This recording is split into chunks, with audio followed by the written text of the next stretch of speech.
یہ امت پچھلی ساری امتوں سے افضل ہے، یہ امت پچھلی ساری امتوں سے افضل ہے، یہ نبی پہلے آنے والے سارے نبیوں سے افضل ہے، اور اس امت کے اولیاء بھی پچھلی تمام امتوں کے جو اولیاء ہیں ان ولیوں سے افضل ہے۔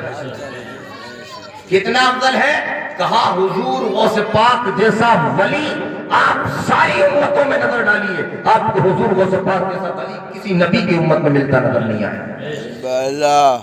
اور پچھلی تقریر میں نے بتایا تھا وہ تو غوث پاک ہے، فرمایا اس امت میں جو اولیاء اکرام دیے ان کی زبان کے ذریعے ان کی عمل میں وہ تاثیر رکھی کہ پچھلے آپ اگر نبیوں کا کام دیکھیں آپ ان کی مرتبہ اپنی جگہ ہے، فرمایا انہوں نے جو ہے کسی کے آج اسلام اس کو کلمہ پڑھنے والے بنے، کسی کے جو 80 بنے، کسی کے اور بنے، لیکن کم اللہ تبارک و تعالیٰ نے اس ولیوں کی تبلیغ میں اور ان کے عمل میں وہ تاثیر رکھی کہ یہ اللہ کی طرف اکیلا بندہ بلاتا ہے تو اللہ تبارک و تعالیٰ ایک خواجہ غریب نواز کے عمل سے اور بلانے سے 90 لاکھ کو کلمہ پڑھا کر مسلمان بننے کی توفیق عطا فرماتا ہے۔ مالک کے غالب یا تو امام مالک کے جنازے کی بات ہے، امام احمد بن حنبل کی، علماء فرماتے ہیں کہ یہ ولی زندہ ہوں تو زندہ ہوں، ظاہری حیات کی بات چل رہی ہے، فرمایا جب تو تبلیغ اثر کرتی ہے۔ امام مالک کے جنازے کے بارے میں آتا ہے کہ جنازہ دیکھتے جاتے تھے اور یہودی ہزاروں کی تعداد میں کلمہ پڑھتے جاتے تھے۔ ان کی تاثیر کا عالم تو یہ ہے، یہ زندگی میں واس کرے تب قبول ہوتا ہے، اور اگر ان کا جنازہ اس راستے سے گزرے اللہ تبارک و تعالیٰ اس راستے والوں کو بھی ایمان کی دولت عطا فرمائے۔ فرمایا یہ تاثیر کسی امت کے ولیوں میں نظر نہیں آئے گا۔ یہ ہے حضور سیدنا غوث پاک رضی اللہ تعالیٰ کہ اپنے چاہنے اور ماننے والے کو اس جہان میں بھی جو ہے بے خوف کر دیتے ہیں، اس جہان میں بھی۔ ایک صاحب آئے کہنے لگے حضور فلاں محلہ بغداد کا اس میں قبرستان ہے، اس قبرستان میں ایک قبر سے روزانہ رات کو چیخنے کی آواز آتی ہے۔ اب ایک تو یہ کہ مردہ عذاب میں مبتلا ہے، یہ کی بات ہوگی، اس کے چیخنے کی وجہ سے محلہ بھی عذاب میں مبتلا۔ ارے مردے کی چیخ ہو لوگ سو جائیں، خود بتائیے آپ مجھے، ارے زندے کی چیخیں تو نہیں اٹھا رہی سے، مردے کی چیخ تو سونے نہیں دے گی۔ بھائی حافظ خورشید صاحب مردے کی چیخ سے کہاں سو جائے آدمی، مردے کے لیے تمہیں کرنا ہی ہے۔ کہا مردے کی چیخیں پورے محلے کو سونے نہیں دے رہے۔ حضور غوث پاک رضی اللہ تعالیٰ عنہ نے کہا کہ اس کی اولاد میں سے کسی کو بلا، اور بلانے کے بعد آپ اس کے ساتھ جو ہے اس کی قبر پر گئے، اور آپ نے چلتے چلتے اس سے پوچھا آپ کے والد محترم کو کیا کوئی میں نے کبھی جبہ وبہ دیا کہ پہنا ہو انہوں نے میرے ہاتھ کا جبہ؟ کہا نہیں۔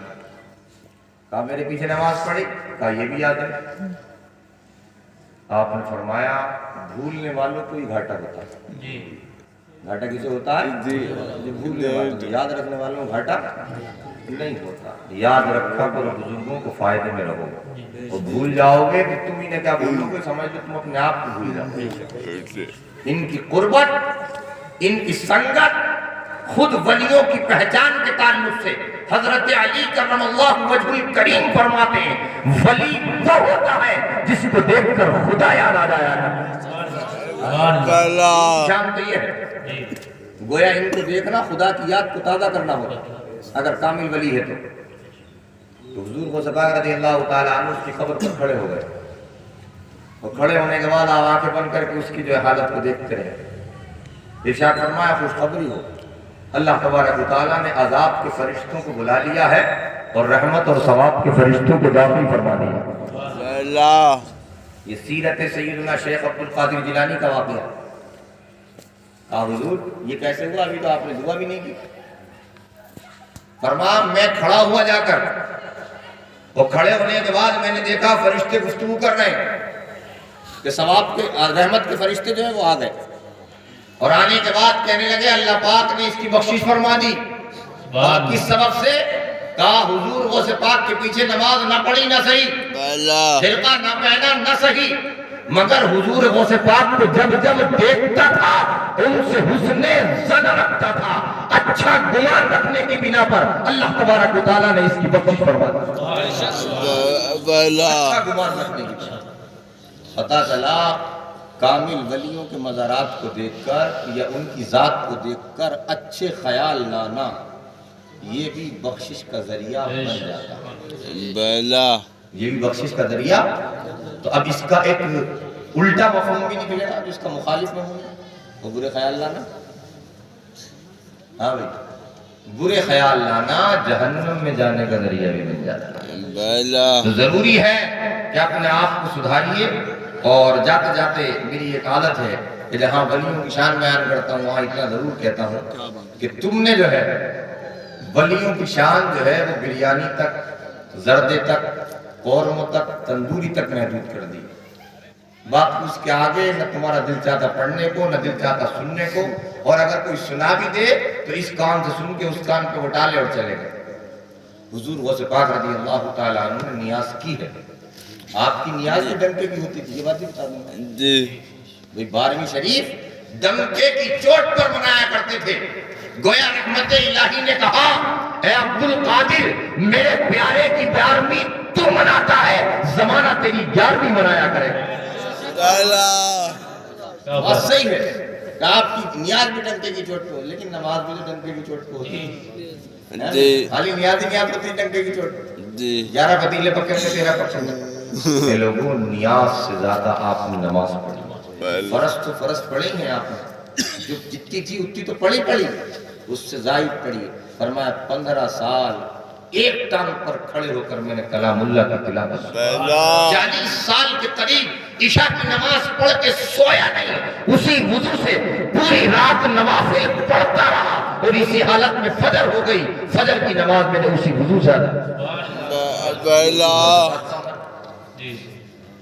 ہمارا کیا عمل ہے؟ بولے نام پر جو ہے تمام مرغے بکرے سب کھا گئے۔ حضور غوث پاک نے یہ والا کھانا کھایا ہے، منع نہیں کر رہا، کم کھایا، اور وہ والے پتے باقی 1 نوالا 2 نوالے، بہت کم کھانا کھانا، پانی پہ گزارا کر لینا، گھاس کا تھوڑا سا کہتے ہیں اس کو اپنے ہاتھ سے کہتے ہیں توڑا، اور اس کے بعد اس کو چبا لینا، پیٹ کی کہتے ہیں بھوک کے لیے اتنے کو کافی سمجھنا۔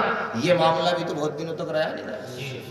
ہم آپ سے یہ نہیں کہہ رہے آپ گھاس کھائیے، ہم آپ سے یہ نہیں کہہ رہے آپ پیڑوں کے پتے کھائیے، لیکن اے لوگوں آپ خالی جو ہے مرغا کیوں پکڑے ہوئے ہیں؟